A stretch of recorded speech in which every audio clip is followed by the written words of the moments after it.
Bonjour, donc cette vidéo elle est particulièrement importante, ce qui se passe c'est particulièrement grave, c'est peut-être pas un scandale mais en tout cas c'est vraiment un truc énorme, mais alors énorme de chez énorme. Vous allez comprendre pourquoi tout de suite. On parle de la notation de la France, donc j'avais fait une petite vidéo pour expliquer voilà, que la France, il y avait le AA- en fait. Et on va voir qu'en fait c'est remis en question pour Fitch Ratings justement. Et c'est ça qui est particulièrement grave. C'est très choquant. Hein. C'est monstrueux comme truc parce que là on parle quand même de milliers de milliards quand même quand on est sur la dette des États. Donc c'est vraiment quelque chose de très très important. Alors comment j'ai appris ça? Moi je donne mes sources. Quand j'ai pas inventé un truc, je dis qui l'a inventé. Et en fait, j'ai regardé la chaîne de Marc Toiti. Alors, je vous dis tout de suite, il y en a qui aiment, il y en a qui n'aiment pas. Voilà, moi, j'écoute tout le monde. Après, je me fais ma propre idée de manière autonome avec des sources, etc. Donc, il a évoqué le fait que, en fait, la notation de la France ne serait pas AA-, mais A+. Ça veut dire, vous voyez, juste au-dessous, là. Et ça change tout, en fait. Parce qu'on parle d'une dette de haute qualité à une dette de qualité moyenne supérieure. C'est-à-dire A+, ici.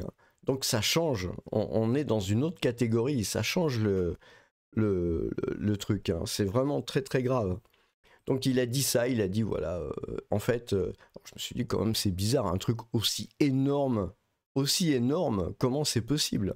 Comment c'est possible? Je veux dire, on a suivi les annonces et tout ça, c'était AA-, tout le monde parlait, AA-, la presse parle AA-, et pourquoi tout d'un coup on arriverait maintenant sur du A+. Je me suis dit quand même, c'est quand même bizarre.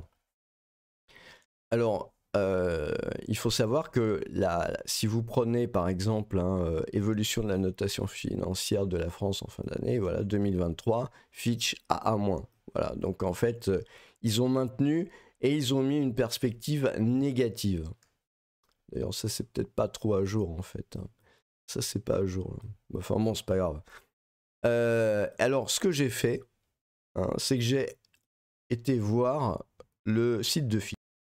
Donc, déjà, ce qui est surprenant, c'est que voilà ce qu'on a, c'est ce qu'on avait vu lors de la précédente vidéo. Fitch revise the France outlook to negative, et puis il reste à AA-. Donc ça veut dire déjà, il passe la notation de stable à négatif. C'est default rating to negative from stable.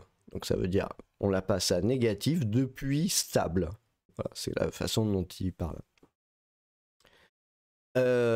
Et ils affirment, ça veut dire ils continuent en fait de noter AA-. Alors on va me dire oui, bon bah voilà, c'est terminé, il n'y a pas de il y a pas de problème, il y a pas de problème. Sauf que non en fait. Et c'est ça qui est l'astuce, et c'est pas de moi, c'est de Marc Toiti, encore une fois, c'est grâce à lui que j'en suis arrivé à cette conclusion et que j'ai été recherché dans la documentation de Fitch Ratings. C'est en fait, c'est comme les contrats d'assurance, c'est pénible, mais il faut tout lire, il faut vraiment tout lire. Donc, et puis on va parler aussi de nécessairement comment on fait les notations. Donc la révision de la prévision reflète les éléments suivants selon leur poids relatif. Ça c'est important. Donc une difficulté au niveau de la politique fiscale.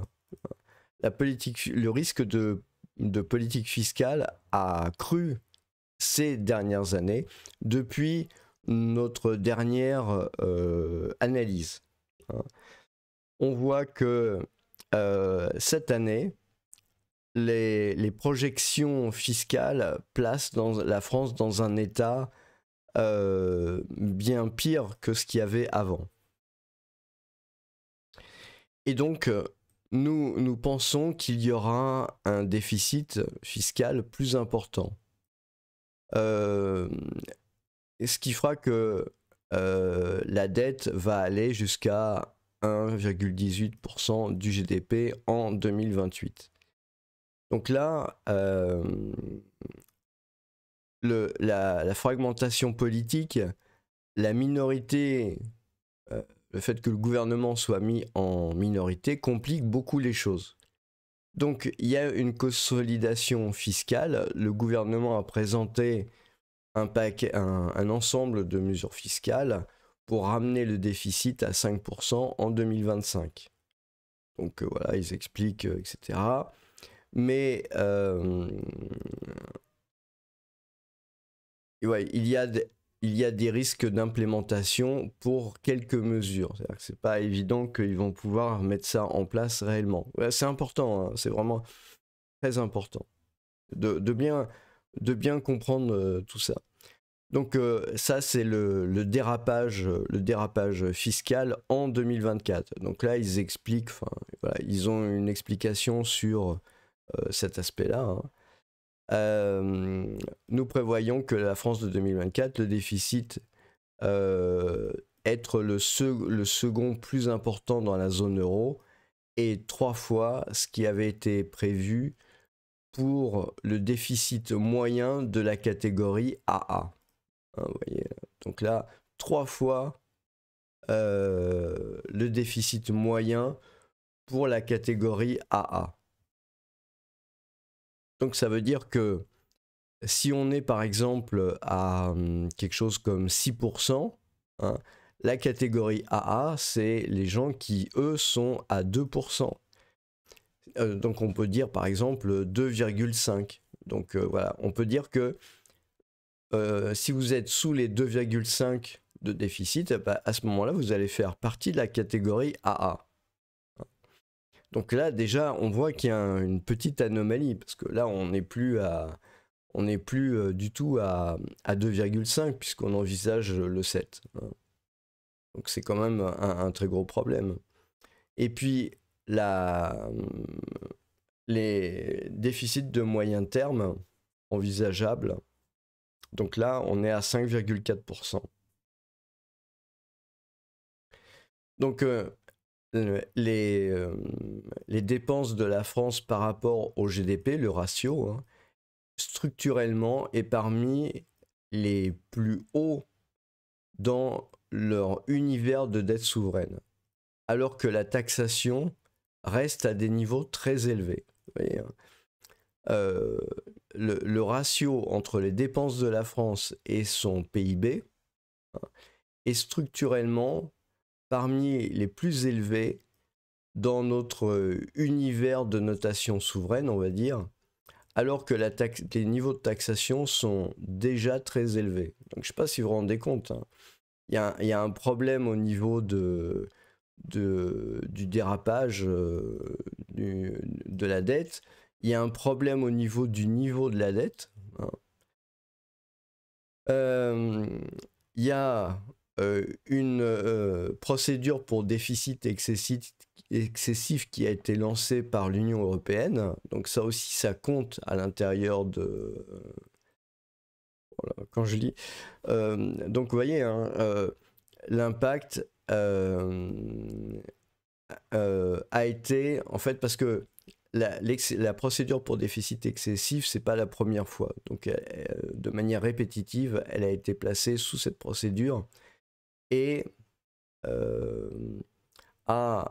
comment dire, ne montre pas en fait de manière habituelle que les problèmes fiscaux et montre en fait qu'elle a vraiment des problèmes à suivre les règles fiscales de l'Union européenne. C'est terrible, hein, je veux dire, c'est terrible. C'est vraiment terrible. Donc vous allez voir pourquoi. Enfin, c'est nécessaire, hein, de comprendre que le truc, il vient pas, c'est pas parachuté, hein. Une dette gouvernementale qui n'arrête pas de s'élever, hein, et qui est déjà haute. Donc là, ils expliquent, hein. Il parle du spread, je vous montre souvent ce schéma-là, hein, du spread entre les taux français et les taux allemands. Donc ça, vous voyez, ils prennent ça en compte, hein, qui arrive près de 80 alors qu'ils étaient à 50 auparavant. Donc suivi la dissolution et puis les révisions fiscales, Donc c'est très problématique, hein. C'est extrêmement problématique, hein. Ensuite, vous avez la catégorie médium. La catégorie médium, ça veut dire, si vous voulez, les choses qui pèsent moins dans la notation. Ce qu'on a vu avant, en fait, c'est les choses qui pèsent lourdement dans la notation. Si vous voulez, c'est un peu, quelque part, vous pouvez imaginer le coefficient de note, hein, c'est un peu pareil. Donc là, on a fait ce qui était le plus élevé, maintenant, médium. Donc il y a l'incertitude politique, bon, je ne vais pas retourner là-dessus parce que tout le monde, voilà. Les fondamentaux de crédit, hein, qui sont évidemment problématiques. La croissance, la résilience de la croissance qui finalement est peut-être pas si terrible que ça. Donc les Jeux Olympiques, voilà, qui ont gagné 0,25, ce qui est vraiment pas terrible. Ensuite, il y a Smaller Output Gap. Ok. Un secteur bancaire solide, donc ça c'est plutôt au bénéfice de la France.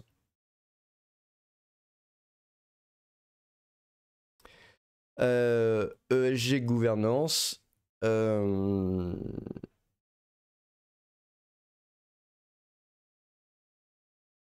Donc si vous voulez, c'est tout ce qui est les critères sociaux, environnementaux, etc. Donc là, il y a stabilité politique, des droits, tout ce qui est l'état de droit, la qualité du contrôle, de la régulation, etc. Donc le poids est élevé vis-à-vis de la Banque mondiale. Donc c'est plutôt un très bon score. Donc ça reflète en fait un historique de paix et de stabilité lors des transitions politiques. Bon, visiblement, un bas level enfin un peu de corruption. Voilà, bon, je veux pas rentrer trop dans ce genre de détails. Donc les points sensibles pour la notation. Donc il y a les finances publiques, il y a la macro. Donc matériellement, croissance plus faible et compétitivité qui s'amoindrit.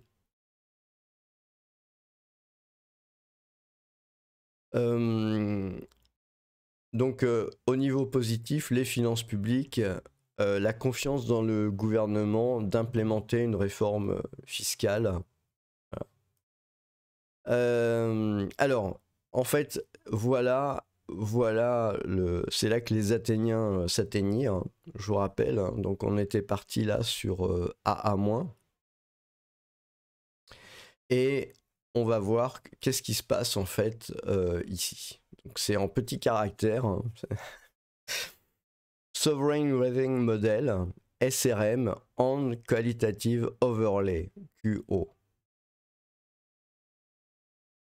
Alors, on a Fitch Proprietary, c'est important de bien lire ça, hein. SRM assigne à la France, donc c'est un modèle, si vous voulez, vous imaginez tout ce qu'on avait vu auparavant, tout ça c'est les variables en fait, c'est les variables, donc ils expliquent et tout ça, ils traduisent ça en chiffres, ils mettent ça dans un programme informatique quelque part, et donc il assigne à la France un score équivalent au rating, tada, A+. Voilà, donc c'est le fameux A+. Dans le long terme, voilà, donc c'est marqué là. Hein, en fait, si vous voulez, vous avez des variables. Ces variables sont mises dans un modèle, c'est une espèce de calculatrice. Et ce qui ressort, c'est A+. C'est pas A-, c'est A+. Donc, là, mais, il faut lire le truc après. Donc, Fitch a décidé de ne pas adopter le score indiqué par le SRM. Pourquoi ? Parce qu'il a A+. Mais notre vision des choses, c'est que c'est potentiellement une détérioration temporaire ou qui ne peut pas perdurer à travers le temps. Donc, voyez un peu le truc. C'est-à-dire qu'ils ont en fait un modèle qui ont calculé le A+, donc la dégradation quand même importante. Hein. Ils ont un modèle qui ont calculé la dégradation, mais ils estiment que c'est temporaire et que ça ne durera pas longtemps, donc, consequently, ils adoptent AA-. Voilà. Voilà. Donc, voilà où on en est. Voilà ce à quoi faisait référence Marc Toiti dans sa vidéo. C'est que, en fait, il y a un calcul, on va dire, réalisé de manière objective qui se fait et qui donne un résultat AA+, et par contre, il décide de mettre AA-. Donc, c'est quand même, c'est vrai que c'est quand même assez embêtant en fait hein, comme chose. Surtout que mine de rien, quelque part, c'est public. Hein, je veux dire, en fait, tout ça, c'est tout simplement la présentation de leur notation.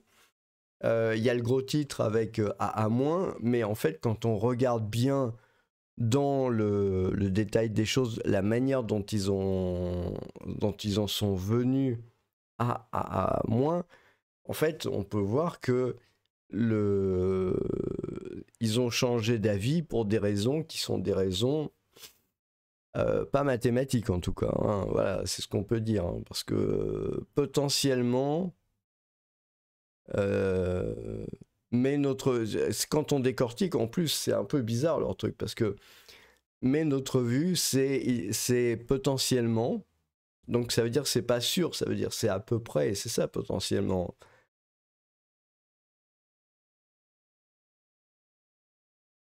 Potentiellement temporaire ou ça sera pas durable. Donc quelque part, ça veut dire que vous allez avoir des institutions financières qui, eux, sont tenues quand même par les agences de notation, qui vont quand même peut-être rester parce que c'est du AA-.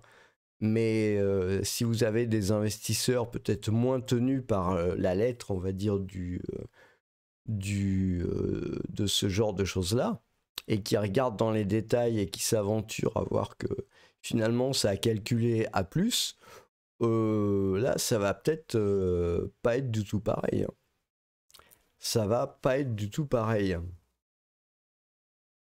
Donc c'est un peu embêtant. C'est même extrêmement embêtant. Donc voilà, c'est vraiment... ça montre en fait que... ça montre quoi? Ça montre qu'il y a un potentiel assez rapide finalement pour qu'intervienne une dégradation. Je veux dire, on a eu la notation de Fitch. Fitch, hein, voilà, au mois de mars, au mois d'avril 2024. Et normalement, il doit y avoir maintenant la dénotation, je crois, fin octobre, si je me souviens bien. Donc voilà, c'est à suivre de manière extrêmement comme le lait sur le feu. Mais moi, à partir du moment où il y a un modèle mathématique qui calcule du A+ pour la France, quelque part, je me dis que je vois mal comment ça va en rester là, quoi. Je veux dire, il y a quand même 3 ans d'instabilité politique assez claire. Ça fait partie du sujet moyen, hein.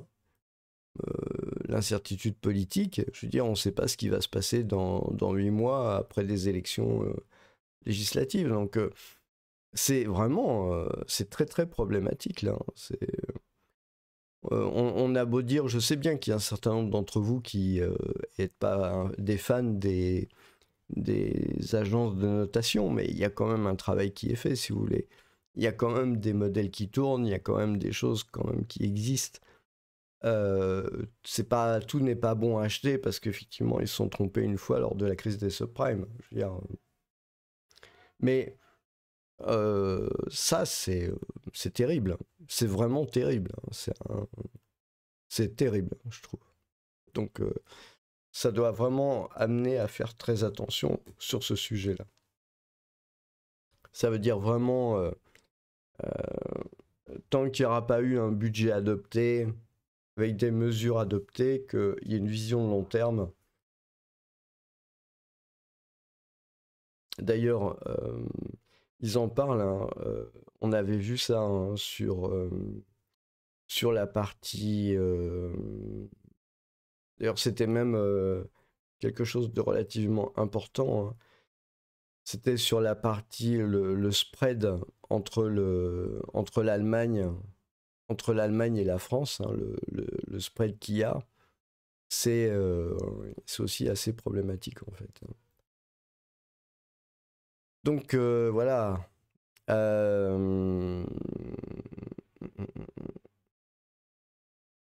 Bon.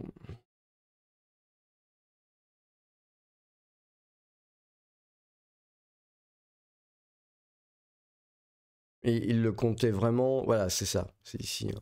Donc on est même, c'est même terrible parce qu'on est dans les High on Rising Government Debt, ici, voilà c'est ça.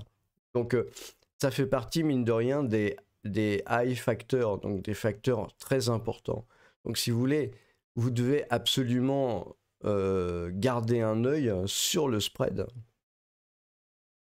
Je vous ai affiché là le spread, c'est particulièrement important en fait. Hein. On voit bien là, on est sur un plus haut avec l'Allemagne. C'est aussi ça le AA-, ouais, ou le A+, d'ailleurs. On peut dire A+, à mon avis, hein, vu que c'est ce qui a été calculé. Après, ils disent, oui, on change, ouais, ils changent, ok, mais... Donc c'est la différence qu'il y a entre là et là, quoi. Donc c'est clair, hein.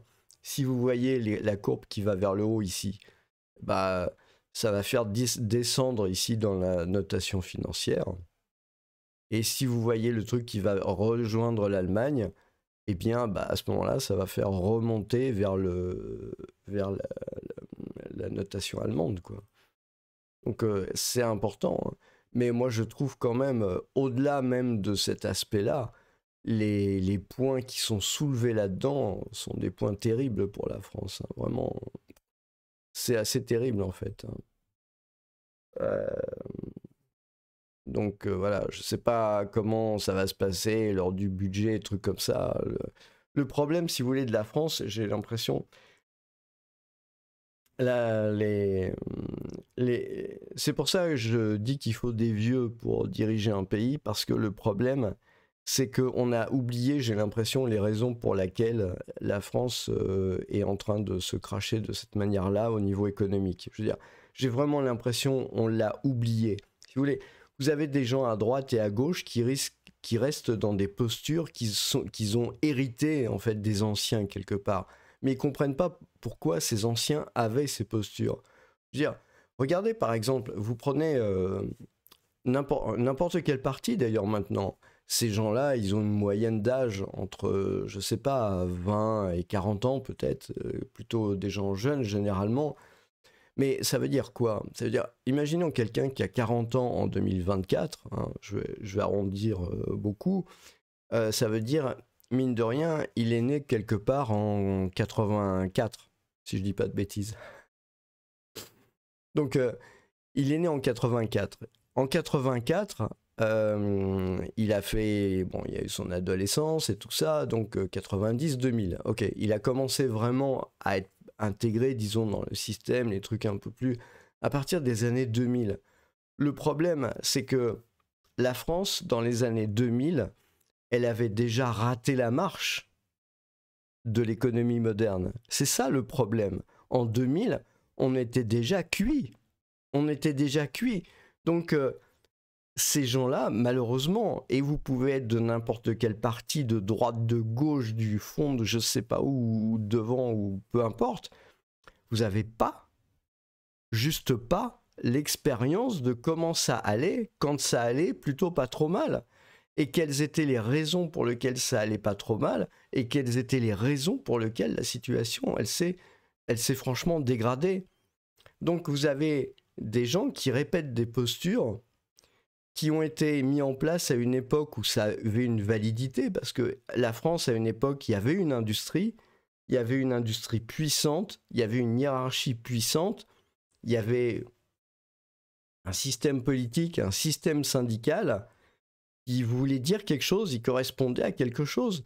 Je veux dire, les ouvriers de chez Renault, ils étaient dans des usines où il y avait des hiérarchies, des choses comme ça. Les gens, les syndicats qui étaient dans d'autres entreprises, vous aviez, dans l'industrie, tout ça, vous aviez vraiment un gros bloc, le patronat, et puis les syndicats, et quelque part, l'un répondait à l'autre, et bah, les uns protégeaient les intérêts des autres, mais ça jouait comme ça dans une partie qui était... voilà, il y en avait, c'est pas à égalité, mais enfin, quelque part, ils vivaient dans le même monde. Ces postures-là, de l'époque, sont restées jusqu'à nos jours, jusqu'en 2024. Et en 2024, on a des gens, mais de tous les côtés, c'est valable aussi bien du côté des, entre guillemets, patrons que du côté des, entre guillemets, syndicats, ils comprennent plus ce qu'ils font. Ils ont l'impression de comprendre. Mais en fait, ils réagissent comme s'ils étaient encore au XXe siècle. Parce que c'est des postures qui leur ont été imprimées du XXe siècle et qui rejouent sans vraiment comprendre dans quel monde ils sont au XXIe siècle. Et c'est ça qui est grave. Et la raison pour laquelle la France, elle s'est déclassée à ce point-là, c'est pour une seule raison, et toutes les crises le montrent, hein, toutes, c'est le déclassement de la technologie. En France, on avait largement les moyens pour être très bon au niveau technologique, on avait vraiment les compétences, on avait vraiment tout ce qu'il fallait. Pour des raisons, je ne vais pas revenir dessus, mais on a saboté, en fait, les élites ont saboté ça pour pouvoir garder leur propre pouvoir. Malheureusement, bah, c'est là-dessus que s'est fait l'économie de l'avenir. Et on est dans l'avenir. Et on n'a pas les moyens technologiques. Les moyens technologiques, ils sont de l'autre côté de l'Atlantique. Et maintenant, bah, je veux dire, on se pose la question de la productivité.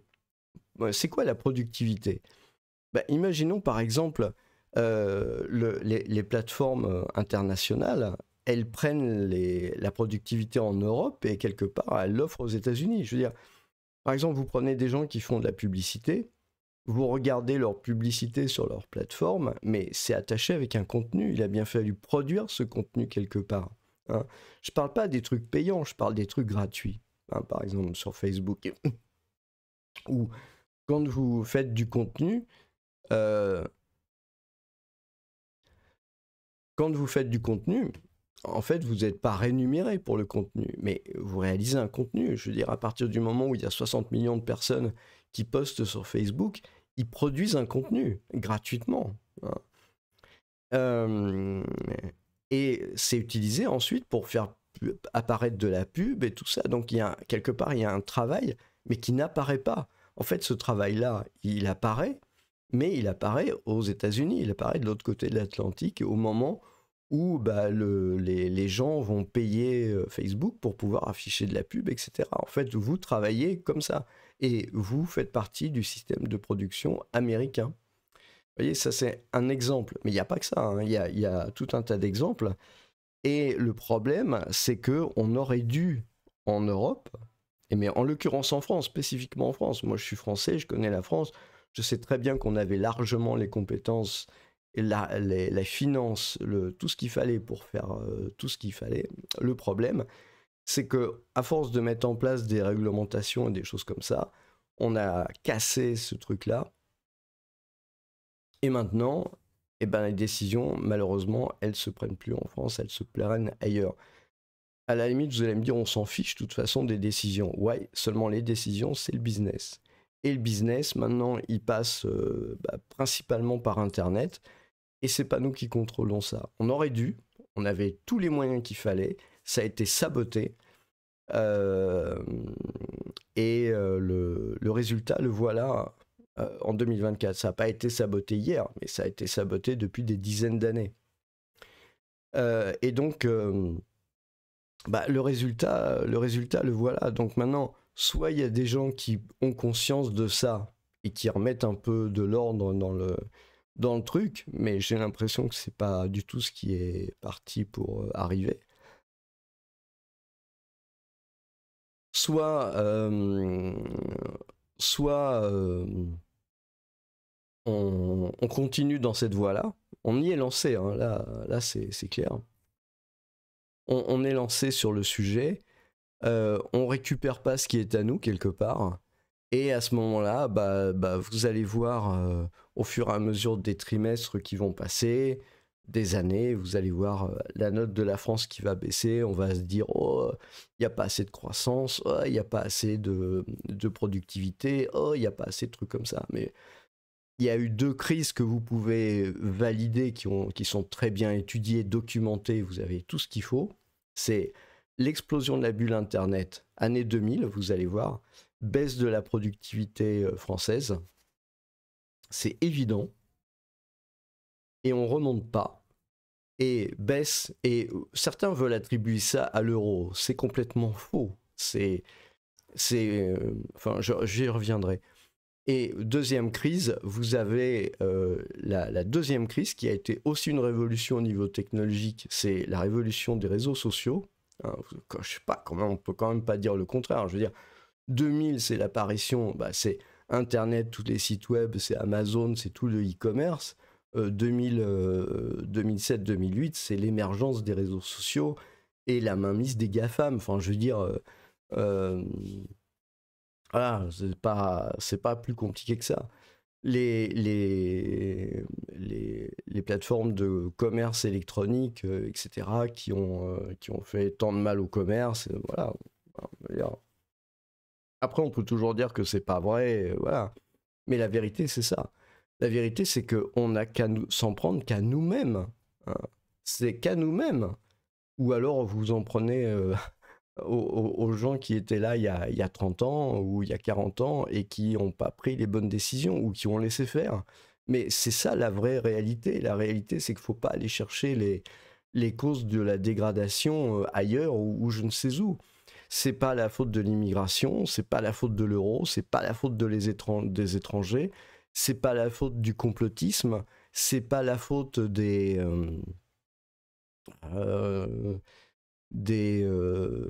antivax, c'est pas la faute des autres. En gros, c'est notre propre faute à nous. Et tant qu'il n'y aura pas tant qu'il n'y aura pas un sursaut et tant que... Et le sursaut va être peut-être impossible à trouver parce que le problème c'est qu'il faut arriver à trouver des gens qui soient convaincus de ça. Hein. Je veux dire...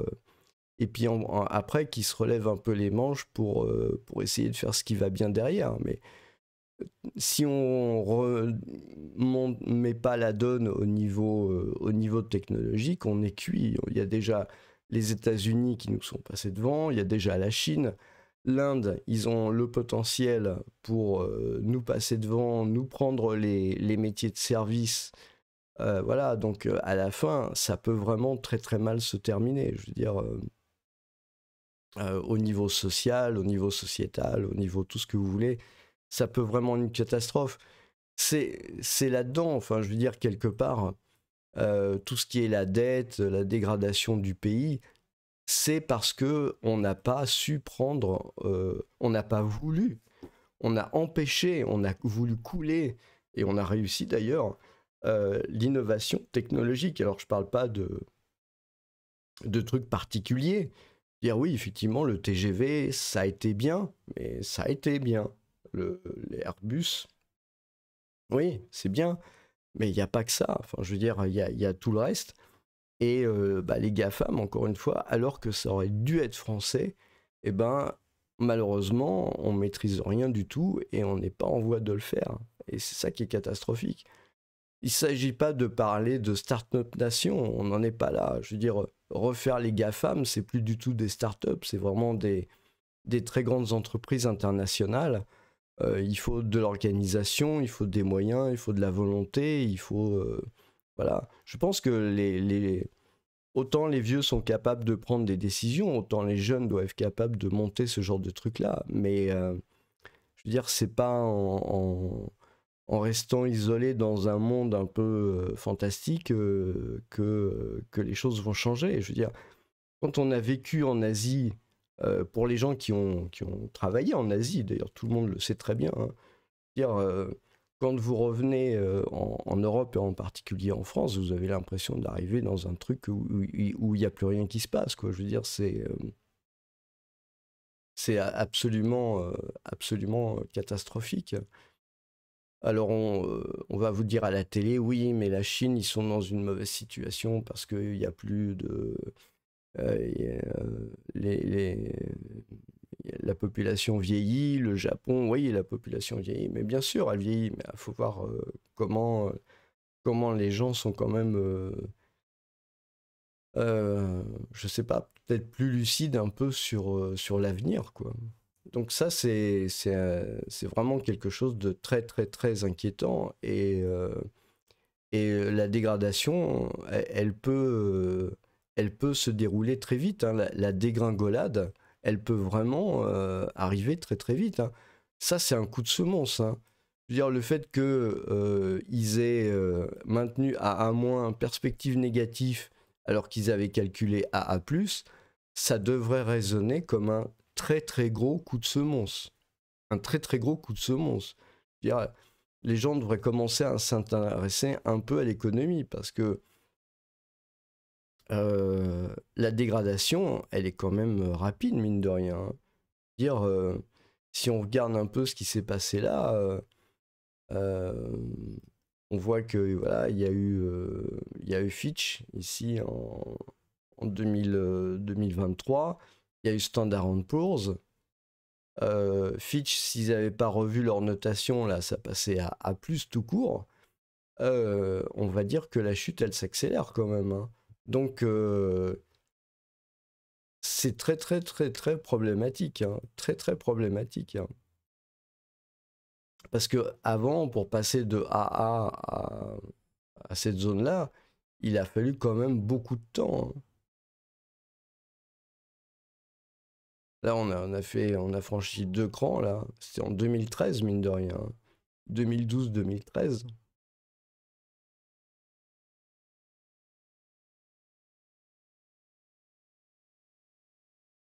Je dois avouer quand même que cette nouvelle, moi, ça me vraiment, ça fait tilt, hein. Je veux dire, quelque part, c'est un peu genre une prise de conscience quand même. C'est vraiment une grosse prise de conscience que il nous avait déjà dégradé il n'y a pas si longtemps que ça, et que bah, finalement, voilà, en 2000, il y a un an, hein, et c'est quand même assez, c'est très inquiétant, hein. Très très inquiétant. Un peu plus d'un an, il y a 1 an et demi qui nous avait dégradé. À l'échelle d'un pays, c'est quand même relativement rapide, je trouve. Et une dégradation supplémentaire maintenant, ça doit vraiment semer comme un coup de semonce. Enfin, moi, ça me fait vraiment un drôle d'effet, hein. Je me dis, là, il y a un truc, hein. Là, il y a vraiment un truc. Faut pas oublier que quelque part, on avait dit qu'il y avait un fonds de pension japonais qui avait retiré ses billes de la dette française il y a quelque temps. Je ne sais pas quelles étaient les raisons invoquées, hein, mais je quand même commence à avoir un peu de mal à penser que c'était pas lié à ce genre de constatation, quoi. Parce que euh, Fitch, ils sont pas les seuls à faire ce type de calcul, hein, à avoir le type de modèle, ordinateur, machin, calcul, tout ça, hein. À la fin, donc voilà, c'est pas bon. C'est pas bon, ça sent très mauvais, à vrai dire. Ça sent extrêmement mauvais, très très mauvais.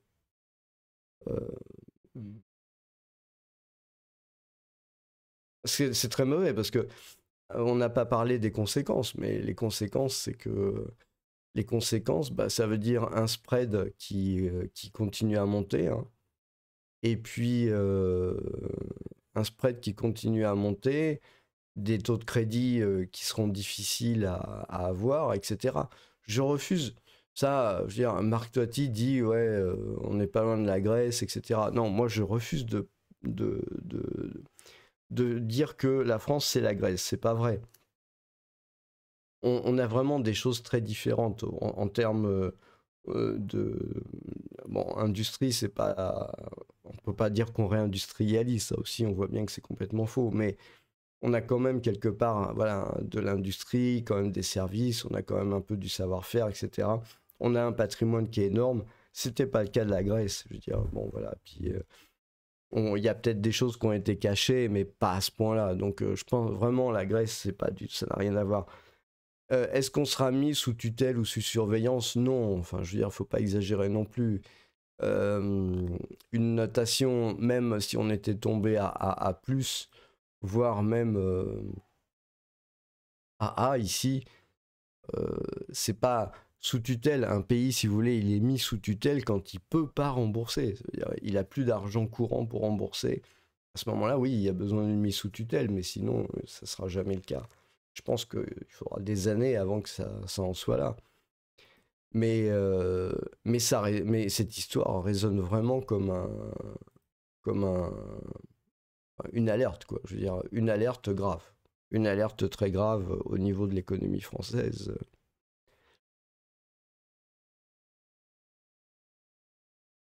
On a vraiment...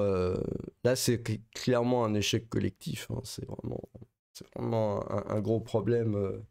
Bon, la gouvernance des jeunes et inexpérimentés Mozart socialistes de la finance fait partie de cette faillite collective. C'en est l'emblème quelque part. Jeunes, inexpérimentés, soyez des amateurs. Ah bah oui, soyez des amateurs. Je pense que de ce côté-là, ça m'a l'air assez réussi, hein, quelque part. Non? Quant au Mozart socialiste de la finance, bah oui, socialiste, c'est évident. Je veux dire, il n'y a que les socialistes eux-mêmes qui refusent l'étiquette, parce que socialiste, c'est évidemment qui dépensent l'argent public sans compter, hein. Donc, et la finance, bah parce que, bon, ça fait une belle histoire à raconter au peuple. C'est un peu comme les États-Unis qui élisent des milliardaires. Quelque part, les gens se disent, bon, bah, s'il est milliardaire, bah, peut-être que quelque part, il a réussi un peu quelque chose dans sa vie. On peut peut-être lui faire un peu confiance. Ouais. Seulement, voilà, les Mozart de la finance, malheureusement, bah, c'est il- il- bah, c'est plutôt bah, les punks de la finance, les punks à chiens de la finance, quoi. Alors, non, c'est une horreur, quoi. Je veux dire, à plus, c'est catastrophique. Et il faut en tenir compte. Enfin, je veux dire, dans ses investissements personnels, pour le coup, ouais, là c'est important. Là, ça doit donner le signal qu'il y a un truc. Voilà, voilà, il y a un truc. Et c'est grave. Voilà, je vous remercie. Bonne journée.